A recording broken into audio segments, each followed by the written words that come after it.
Quantity తీసుకున్నానండి. ఇది cut చేసి మనం ఉప్పు వేసుకున్న వాటర్లో వేసుకున్నాం.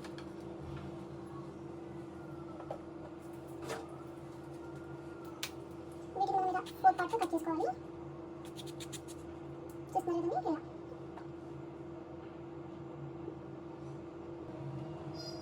ఇలా అన్ని వంకాయలు కట్ చేసి మనం వాటర్లో వేసుకున్నాం.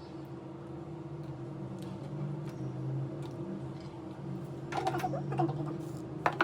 ఇప్పుడు ముందుగా మసాలా రెడీ చేసుకోవడానికి స్టవ్ అంటిస్తాం. ఒక పాన్ పెట్టుకొని అందులో ఒక 2 టేబుల్ స్పూన్ పల్లీలండి వేయించుకోవాలి. ఈ పల్లీలతో పాటు చెక్క, లవంగాలు, ఇలాచి, సోంపు కొద్దిగా వేసానండి, బిర్యానీ ఆకు, అలాగే ఎండు కొబ్బరి మేము తురుముకొని వేసుకున్నామండి. మీకు కావాలంటే అలాగే వేసుకోవచ్చు.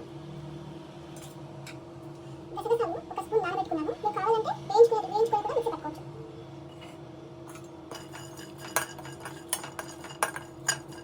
ఇలా కొద్దిసేపు రోస్ట్ చేసుకోవాలండి.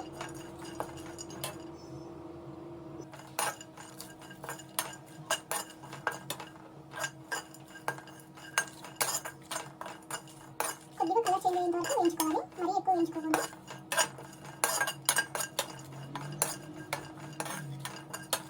స్టవ్ ఆఫ్ చేద్దామండి.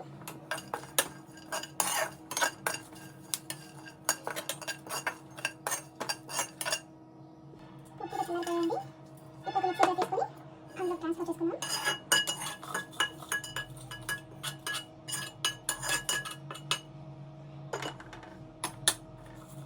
చూడండి, ఇందులోకి మసాలా పౌడర్ అండి, మసాలా పొడి, ధనియాల పొడి అంటారు, దాన్ని ఒక స్పూన్ వేసుకున్నాం.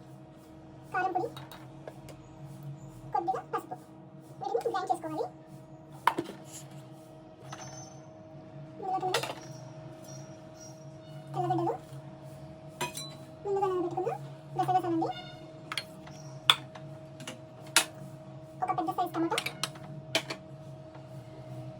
కొంచెం కొత్తిమీర, చిన్న సైజ్ ఆనియన్ అండి కట్ చేసి వేసుకున్నాము. వీటిని మిక్సీ పట్టుకున్నాము. కొద్దిగా వాటర్ వేసుకుంటూ మిక్సీ పట్టుకోవాలండి మెత్తగా. ఇందులోకి కొద్దిగా రాళ్ళు కూడా వేసి మిక్సీ పట్టుకున్నాం.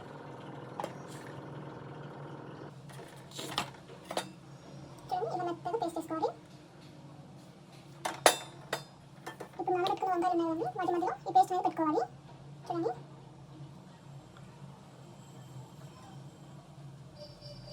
ఇలా అన్నింటికి పెట్టేసుకోవాలండి. చూసారు కదండి, ఇలా అన్నింటికి పెట్టేసుకోవాలి. తర్వాత వీటిని పక్కన పెట్టేసుకుందాం. స్టవ్ మీద ఒక కడాయి పెట్టుకొని స్టవ్ ఆన్ చేసుకుందాం.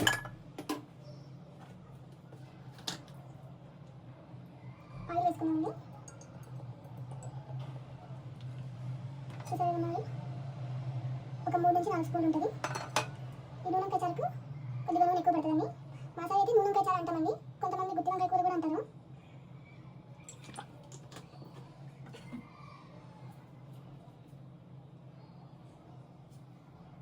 ఆయిల్ వేడైందండి, ఇప్పుడు పోపు దినుసులు వేసుకున్నాం.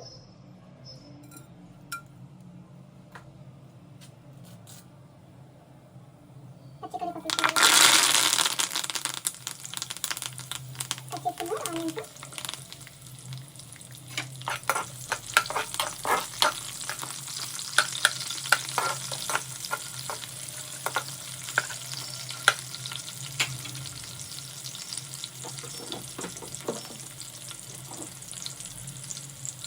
ఆనియన్స్ తెల్లగా వేయాలంటే చికెన్ ఉప్పు వేసుకోవాలండి.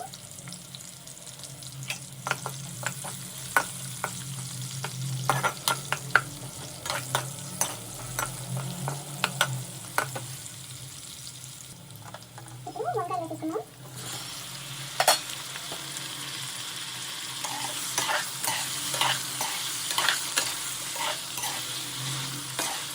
ఆయిల్ బాగా ఫ్రై చేసుకోవాలండి వంకాయలు.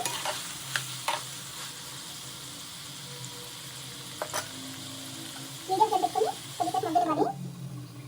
మూత పెట్టేసుకుందాం.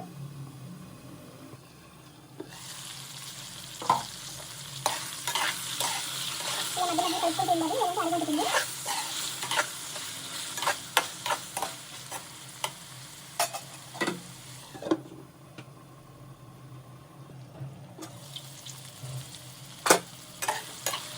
ఇలా మీడియం ఫ్లేమ్ పెట్టి వంకాయలను ఉడికించడం వల్ల వంకాయ బాగా ఉడుకుతుందండి.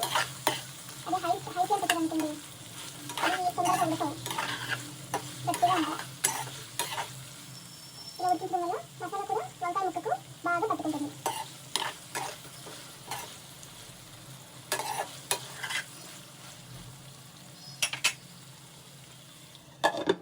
ఇలా ఒక 2-3 సార్లు చేసుకోవాలి మీడియం ఫ్లేమ్లో పెట్టి.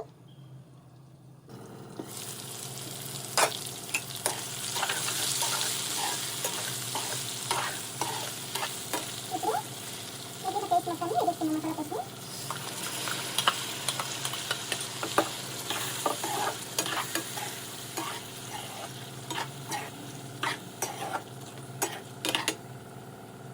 మీకు ఫ్రై గట్టిగా కావాలనుకుంటే వాటర్ వేయకుండా ఫ్రై చేసుకోవచ్చు. అదే కొంచెం నీళ్ళగా ఉండాలి అంటే వాటర్ పోసుకోండి. నేనైతే వాటర్ పోసుకుంటున్నాను.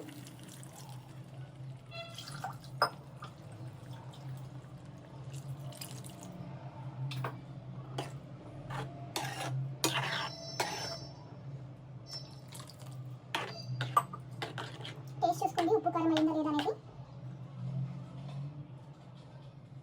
నాకైతే ఉప్పు కొద్దిగా తగ్గింది.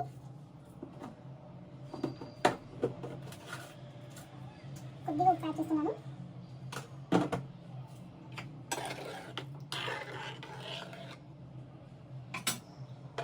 మూత పెట్టేసుకొని 5 to 10 minutes కుక్ చేసుకోవడమే అండి.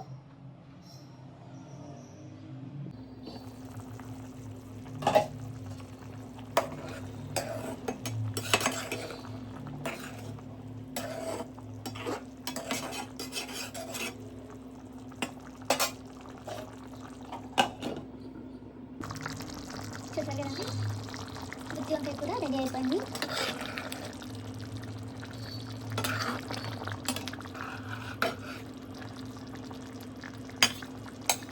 ఇప్పుడు స్టవ్ ఆఫ్ చేస్తున్నాను.